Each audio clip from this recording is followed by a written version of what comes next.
عمران خان صاحب سے جیل میں میری تفصیلی ملاقات ہوئی مقدمے کی سنوائی کے دوران.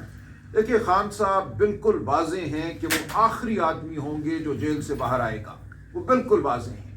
وہ اپنے اسیران کے لیے ہر لمحہ لڑنے کے لیے تیار ہیں, ان کے ساتھ کھڑے ہیں, اور ان کا یہ کہنا ہے کہ جب تک خون کا حساب ہمیں نہیں ملے گا جو 26 نومبر کو بہا اس شہر میں بہا, اور کوئی بات نہیں ہو سکتی.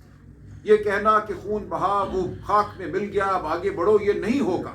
اس دن گولیاں چلی, ریاست نے اپنے شہریوں پر حملہ کیا, اس دن لوگ گمشدہ ہوئے, اس دن لوگ زخمی ہوئے, اور یہ حالت ہے کہ ہم ان کے گھر جاتے ہیں افسوس کرنے, تعزیت کرنے, بچوں کے سر پہ ہاتھ رکھنے, تو اگلے دن ایجنسیاں ان کے گھروں میں آ جاتی ہیں, ان کو اغوا کیا جاتا ہے, ان کو ڈرایا دھمکایا جاتا ہے. جو لوگ عدالتوں کی جانب گئے ان کو دبایا گیا, ان پہ جبر ہوا کہ اپنے مقدمات واپس لو یا ان سے لا تعلقی کا اظہار کرو. تو اس جبر کے ماحول میں عمر صاحب نے بالکل ٹھیک کہا, کوئی معیشت کی ترقی نہیں ہو سکتی. معاشی ترقی ناممکن ہے جب ریاست اور عوام کے درمیان اتنی بڑی خلیج پیدا کر دی جائے.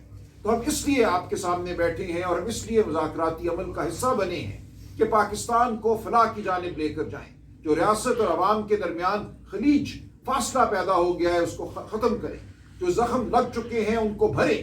لیکن ہمیں نظر نہیں آ رہا, ہمیں وہ خواہش جو ہمارے دلوں میں ہے وہ دوسری جانب نظر نہیں آ رہی.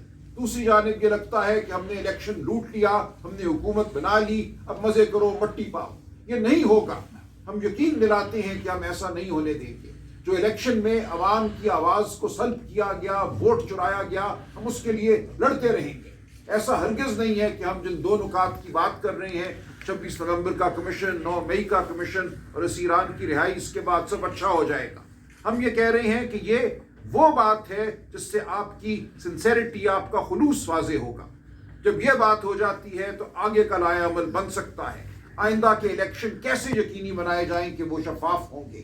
جو 8 اور 9 فروری کو ہو گیا, اگر یہی ہونا ہے آئندہ تو اس ملک میں جمہوریت کا خاتمہ ہے. اس ملک میں کوئی ووٹ دینے نہیں آئے گا.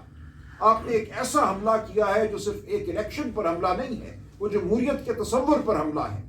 تو ہم ان تمام باتوں کو آگے لے کر بڑھیں گے, اور ہم جو اقتدار میں ہیں طاقتیں, ان کو یہ یاد دلانا چاہتے ہیں کہ اس ملک میں بہت بار 77 سالوں میں یہ کوشش ہوئی کہ جبر کے ذریعے ترقی کی جائے. بہت عامر آئے, سب نے یہ سوچا کہ یہ اب ترقی کا زمانہ ہے, بس ڈنڈے کی ضرورت تھی, میں آ گیا ہوں اور میرے نیچے اب ترقی ہوگی. وہ کبھی بھی نہیں. ہمیشہ معاشرہ جو ہے وہ پھٹ پڑتا ہے. ہمیشہ ہمارے نوجوان جو ہیں وہ انکار کرتے ہیں جبر کے سامنے. یہ ملک آزاد لوگوں کا ملک ہے, آزاد منش لوگوں کا ملک ہے. ہماری روایت آزادی کی روایت ہے, بولنے کی روایت ہے, سڑکوں پر چلنے کی روایت ہے. یہ ملک ہم نے ایسے حاصل کیا تھا. ہمارے پاس قائد اعظم کی تاریخ ہے, پاکستان موومنٹ کی جد و جہد کی تاریخ ہے.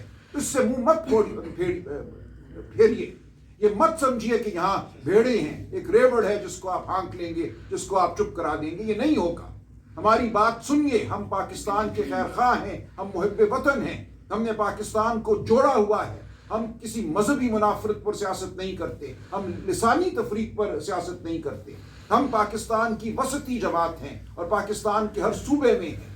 ہمیں ساتھ لے کر چلیے. ہم پاکستان کی فلاح میں اپنا حصہ ڈالیں گے, اور ہمارے بغیر آگے بڑھنا ممکن نہیں ہے. آپ پاکستان تحریک انصاف کو, عمران خان کو ختم نہیں کر سکتے. یہ مسلم حقیقت ہے. کیونکہ اس وقت ہماری قانونی پوزیشن ہے. اب پاکستان تحریک انصاف, جس میں کہ ہم نے ہمیشہ قانون کی حکمرانی کی بات کی ہے, اس کو ہر طرح سے ہم نے اپنا ایک قبلہ بنایا ہے, سیاسی قبلہ بنایا ہے, جس میں کہ ہم یہ سمجھتے ہیں کہ کوئی بھی ملک ترقی نہیں کر سکتا جب اس کی آزاد عدلیہ نہ ہو اور قانون کی حکمرانی نہ ہو. اب 2 کیسز ہیں. ایک جو کہ توشہ خانہ کا ہے, جس کے بارے میں کل اسلام آباد ہائی کورٹ نے اپنی ایک ڈیٹیل ججمنٹ دی, جس میں کہ یہ صاف پتہ چلا کہ خان صاحب پہ یہ کیس بنتا ہی نہیں تھا. اور جس طریقے سے اس کیس کو چلایا گیا, جس طریقے سے ان کو قصوروار ٹھہرانے کی کوشش کی گئی, وہ سب چیزیں اب عیاں ہو گئی ہیں کہ وہ بالکل ایک جھوٹ پہ مبنی ایک کیس تھا, اور سیاسی بنیادوں پر ان پہ یہ کیس لگایا گیا تھا. اس کے علاوہ جو القادر پہ آپ آ جائیں, وہ ججمنٹ جس کے یہ وہ والا کیس ہے جبکہ 9 مئی کو خان صاحب کو اٹھایا گیا تھا اسلام آباد ہائی کورٹ کی پریمیسز سے اور یہ وہی کیس ہے جس میں کہ خان صاحب پہ ابھی جس کا کہ فیصلہ اناؤنس نہیں ہو رہا. کیوں نہیں ہو رہا؟ یہ ہمیں اس کی بہت تشویش ہے کہ اس کی ججمنٹ فوراً آنی چاہیے. کس چیز کا انتظار ہو رہا ہے؟ مختلف شیمہ گوئیاں ہو رہی ہیں. اس میں یہ ایک ایسا کلاسک کیس ہے جس میں کہ آپ بنیادی طور پر سوشل ورک کو سزا دیں گے. یہ خان صاحب کو سزا نہیں ہے، یہ اس ملک میں ہر اس شخص کے لیے سزا ہے جو کہ کوئی اچھا کام کرے گا، جو کہ فلاحی کام کرے گا، غریب لوگوں کے لیے کرے گا. اور یہ کوئی پہلی دفعہ نہیں ہے. عمران خان کا یہ پوری زندگی کا ان کا وہ رہا ہے جس میں کہ انہوں نے شوکت خانم اسپتال بنایا، جس میں انہوں نے نمل یونیورسٹی بنائی، جس میں انہوں نے یہ پھر تیسری اپنے دور. اچھا، یہ جب کر رہے تھے اس وقت وہ حکومت میں نہیں تھے. انہوں نے اپنی پاپولیرٹی کو، اپنے نام کو انکیش عوام کے لیے کیا، ان غریب لوگوں کے لیے کیا جو کہ لاکھوں روپے، کروڑوں روپے کا علاج کینسر جیسا موذی مرض سے نہیں کرا سکتے تھے. اس کے علاوہ یونیورسٹی بھی بنائی.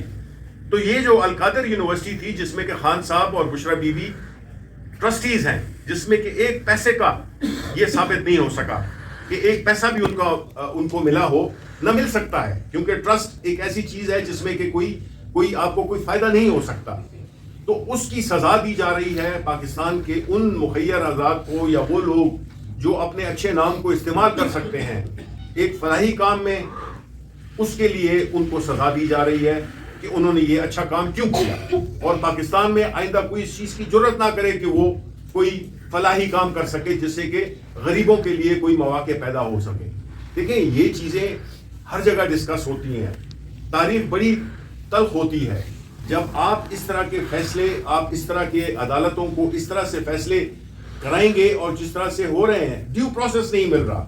ہمارا جو المیہ ہے، ہم جو ڈیمانڈ کر رہے ہیں، جو بھی ہم نے گفتگو کی ہے، پاکستان تحریک انصاف کسی سے کوئی وہ نہیں مانگ رہی ہے کہ جی آپ ہمیں رعایت دیں یا آپ ہمیں بغیر کسی چیز کے آپ ہمیں کوئی بھیک مانگ رہے ہیں کہ ہمیں آپ رہا کر دیں. ہم جو کہہ رہے ہیں کہ جو عدالتیں ہیں اس میں ہمیں ڈیو پروسیس ملنا چاہیے. جو طریقہ کار ہے مقدموں کو آگے لے جانے کا، ان کو مکمل کیا جائے. لیکن یہ نہیں ہو سکتا کہ آپ قانون کو ایک سائڈ پہ رکھیں اور طے یہ کر لیں کہ جی شخص کو سزا دینی ہے. اب کیسے کرنی ہے؟ چاہے آپ قانون، ضابطوں، ایتھکس، کوئی بھی چیز ہے اس پہ پھلانگتے ہوئے، اس کو رونتے ہوئے آپ جائیں گے اور آپ جو ہے تو انصاف اس طرح سے دیں گے جس کو کہ انصاف کہنا بھی وہ ہے گالی ہے. تو اس طرح جو ہے تو ملک نہیں اس میں استحکام آ سکتا. ملک کی سب سے بڑی سیاسی جماعت کا لیڈر، ملک کی سب سے بڑی سیاسی جماعت، اس کو آپ نے دیوار سے لگایا ہوا ہے. اور یہ جو جعلی حکومت ہے، انہوں نے کبھی یہ اڑان کا پروگرام دیتے ہیں، یہ سارا فراڈ ہے، بالکل فراڈ ہے. کیونکہ یہ وہی احسن اقبال ہے جس نے کہ وہ کبھی 2010 کا ویژن دیا تو کبھی 2025 کا ویژن دیا تو ابھی 2030 کا ویژن دے رہا ہے. ساری یہ کھوکھلے نعرے ہیں. یہ کھوکھلا پروگرام ہے جس کو کہ یہ دن رات آ کے اور ٹی وی پہ آ کے لوگوں کی آنکھوں میں دھول جھونک رہے ہیں.